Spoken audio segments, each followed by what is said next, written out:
नहीं, लोग बाग तो मतलब ऐसे डर रहे हैं, मन तो मार्केट एकदम टूट पड़ा है, मतलब खत्म ही हो चुका है आज।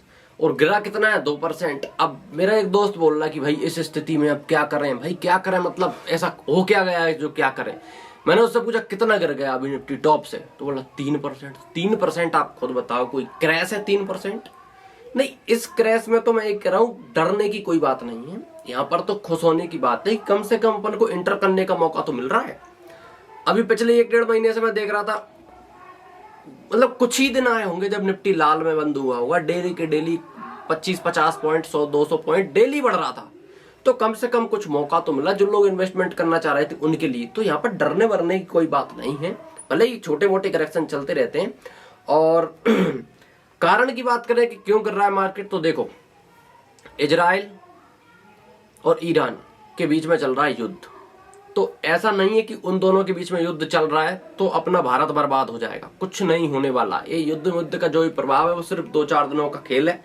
आप देखोगे कि हो सकता है कि कल और थोड़ा बहुत मार्केट पर इसका असर देखे, लेकिन 2-4 दिन बाद से आप देखोगे कि कुछ नहीं है, मतलब जिस रूट पर चल रहा था मार्केट उस रूट पर चलने लगेगा अगेन। तो इससे कोई विशेष फर्क नहीं पड़ने वाला। हाँ, मैं एक देखो, क्रूड ब्रूड के, ऑयल मोइल के तो भाव बढ़ेंगे। मैं ये कह रहा हूँ अगर क्रूड का, ऑयल का प्राइस बढ़ रहा है, ठीक है, तो हिंदुस्तान यूनिलीवर क्यों घट रहा है? क्रूड ऑयल बढ़ गया तो ठीक है, HPCL, BPCL, ये ऑयल मोइल मार्केटिंग कंपनियां, उनकी रेट घट गई, उनकी प्राइस घट जाए, उनका स्टॉक घट जाए, ठीक है। हिंदुस्तान यूनिलीवर तो भाई कहीं से लेकर कहीं तक उस क्षेत्र में ही नहीं है कि क्रूड ऑयल की उसको जरूरत पड़े। हाँ, थोड़ा सा उसका बढ़ जाएगा, जैसे क्रूड ऑयल का रेट बढ़ गया तो ट्रांसपोर्ट का थोड़ा सा फीस उसकी बढ़ जाएगी, लेकिन ऐसा नहीं है कि ज्यादा घटने लगे। तो ऐसा हर स्टॉक अगर गिरे तो ऐसा कुछ नहीं है कि वो युद्ध के कारण गिर रहा है। भैया जी, मार्केट को गिरने के लिए एक बहाना चाहिए होता है, ठीक है। अब 1-1.5 महीने से क्या, पिछले 1-1.5 साल से कहें तो भी गलत नहीं होगा, मार्केट बढ़ तो रहा है। तो कुछ ना कुछ तो कारण चाहिए ना दोस्तों मार्केट गिरने के लिए। तो ऐसा कोई वो नहीं है कि डर कर हम बाहर निकल जाए, बाहर मार निकलने की कोई जरूरत नहीं है मेरे हिसाब से। तो अगर आपका एक लॉन्ग टर्म का व्यू है, मतलब अगले 5 साल तक आप मार्केट में टिक सकते हैं, तो अभी भी आपको इन्वेस्टेड रहना चाहिए। और जो लोग नए इन्वेस्टमेंट करना चाह रहे हैं, मैं उनसे बस इतना ही कहूंगा कि भैया इस टाइम पर भी इन्वेस्टमेंट आप पूरा एक साथ ना करें। ये कोई गिरावट नहीं है, मैं कह तो रहा हूं। अभी मार्केट ऊपर से केवल और केवल 3% गिरा है, कम से कम यार 10-12-15% तो गिरे, तब तो उससे गिरावट का है। 2-3% गिरा है मार्केट, तो उससे अपन क्या कहें, उससे गिरावट। जो लोग नए इन्वेस्टर हैं वो भी अगर 1 लाख रुपए इन्वेस्टमेंट करना चाहते हैं एग्जाम्पल के लिए, तो अभी 20-25% इन्वेस्टमेंट इस टाइम पर कर सकते हैं। मार्केट अगर थोड़ा बहुत और गिरे, इस युद्ध का प्रभाव और पड़े, या किसी भी कारण से मार्केट और गिरे, तो आपके पास मौका होना चाहिए कि हम और पैसा इन्वेस्टमेंट कर रखें ताकि अपनी एवरेजिंग सही से निकल आए।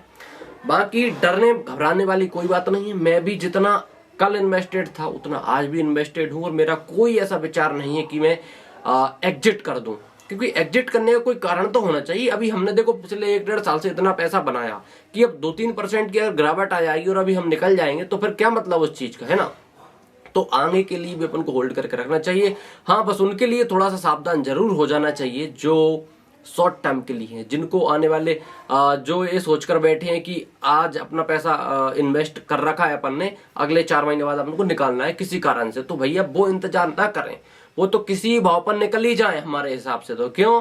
क्योंकि अब 4 महीने बाद क्या भाव मिलेगा, हो सकता है यहाँ से भी निफ्टी आपको 1000 पॉइंट ऊपर मिल जाए, और ये भी हो सकता है कि यहाँ से आपको निफ्टी 2000 पॉइंट नीचे मिल जाए।